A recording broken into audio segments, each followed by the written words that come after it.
নানা উন্নয়ন ও আধুনিকতার ছোঁয়া থেকে বঞ্চিত ঢাকার অদূরের মানিকগঞ্জ জেলা। বিশেষ করে এখানকার পদ্মা ও যমুনা নদীর চরাঞ্চলে উন্নয়নের কোনো ছোঁয়া নেই বললেই চলে। নির্বাচন এলে নানা প্রতিশ্রুতি দেন প্রার্থীরা, কিন্তু বদলায় না এখানকার মানুষের ভাগ্য। তাই সামনের সংসদ নির্বাচনে চরাঞ্চলের উন্নয়নে যোগ্য প্রার্থী বেছে নেওয়ার হিসেব করছেন এখানকার ভোটাররা। মানিকগঞ্জের দৌলতপুর উপজেলার জিয়নপুর চরাঞ্চলের সড়ক কাঁচা ও খানাখন্দে ভরা। এমন বেহাল সড়ক রয়েছে জেলার অন্তত 14টি ইউনিয়নের চরাঞ্চলে। মালপত্র টানতে এখানে অনেকটাই ভরসা ঘোড়ার গাড়ি। আমাদের যাতায়াতের কষ্ট হয়, ভাঙাচোরা রাস্তা, ঘোড়ার গাড়িতে এখানে মাল নেওয়ার সুবিধা হয়। আমাদের এলাকায় যদি কাজ কাম ভালো হইতো, নাহলে তোর ঘোড়া গাড়িতে মাল সামানা নেওয়া লাগতো না।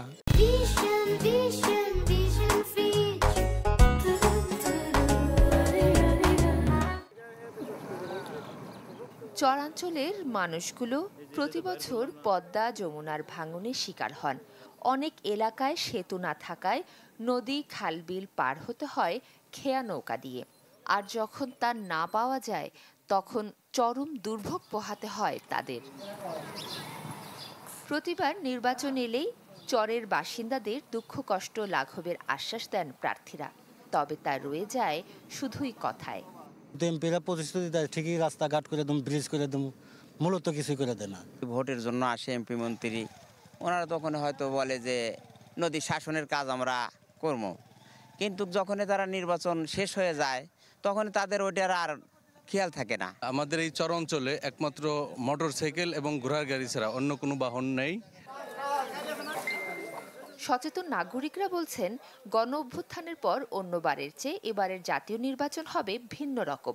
ভোটাররা সব দিক ভেবেই ভোট দেবেন।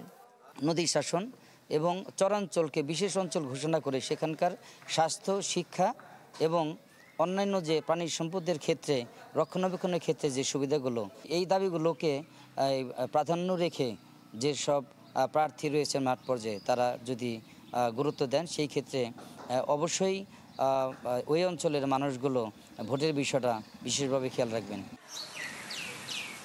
এবারের নির্বাচনে মানিকগঞ্জের 3টি আসনে মোট ভোটার রয়েছেন 13,26,000-এর বেশি।